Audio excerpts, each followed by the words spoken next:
But the AD 2000 movement actually tried to bridge some of the conflict, at least between the Protestant groups.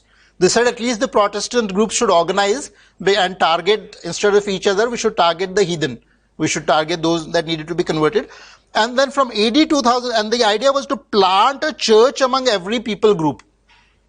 This is where, you go to a village in India and you see suddenly a church has cropped up. This is not just happening accidentally because something has happened.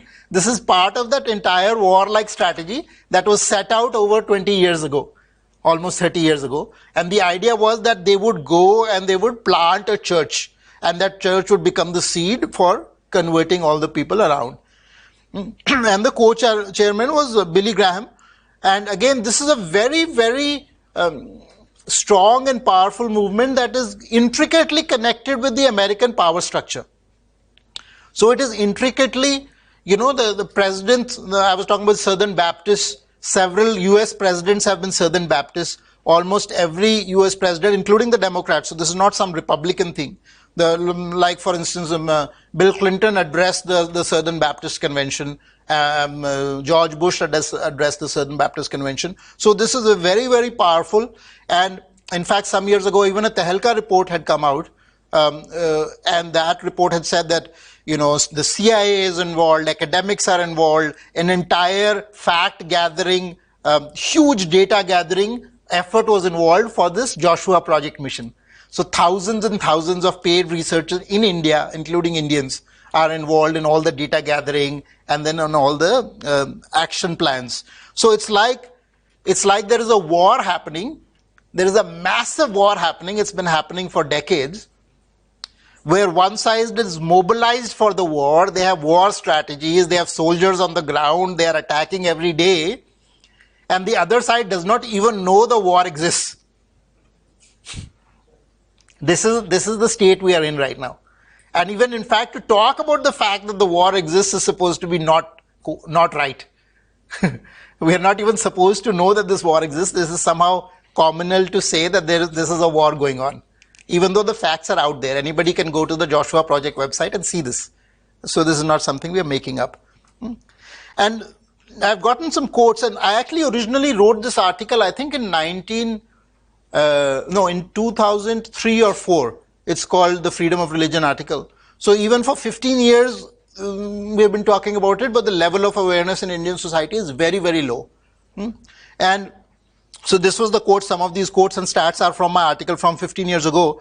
And so this is the approach, and it's very important to understand the approach. So they're talking about the Sonar people here in the project website. And there's the Sonar people of Maharashtra are the primary crafters of gold and silver Hindu idols. These idols are the most powerful stronghold that Satan has upon Hindu worshippers in India and around the world, because all these idol worship is satanic.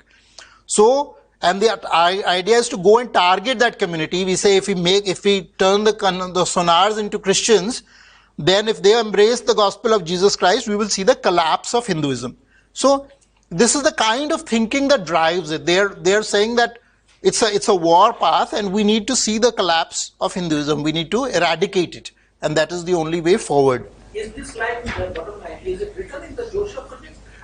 This I have a reference in my article on my website. I don't know if it is from the Joshua Project or the Southern Baptist site. So the reference is there in the article. Yeah, I've noticed in recent times they have cleaned it up a little bit, so the older quote might not be still available because they're trying to make it a little more palatable. But this is the basic crux of the matter. And India has the largest number of target groups in Joshua Project. They have something called the 1040 window. What is the 1040 window? Is the window between 10 degree north latitude and 40 degree north latitude. This is the 1040 window, which has the most number of unconverted people. Out of those, if you look at it, a lot of those are Islamic countries which do not actually allow the proselytization to happen.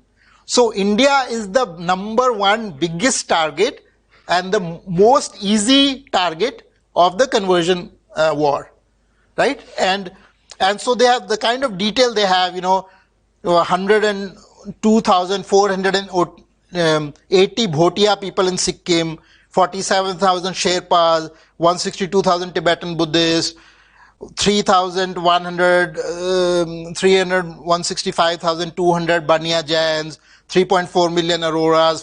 So they've like gone and done like very, very detailed. And then it's on every village level.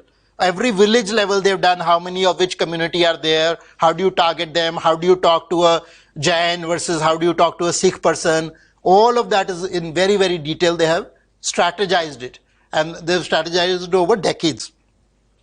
In fact, there is an entire field of theology which is mission studies, right? So they have entire colleges of professors, researchers, academicians that are looking at research on how do you convert somebody, missionology, what is the Christology, missionology, what are all the strategies to deploy. In India also there are colleges, entire colleges that train missionaries, right, on conversion.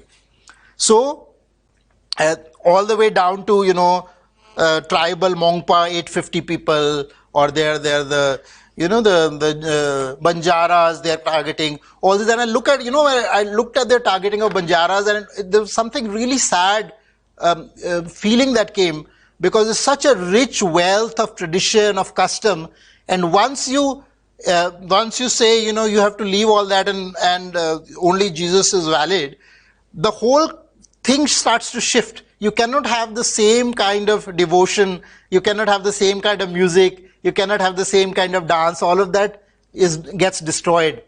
So it's not just saying, oh, you accept one God, take another God, but it's an entire ecosystem that gets destroyed as part of that conversion. It's also important to realize that the maximum conversion has happened over the last 50 years, for instance in Africa, after the colonization ended. Even in India, more conversion has happened after independence than happened before independence.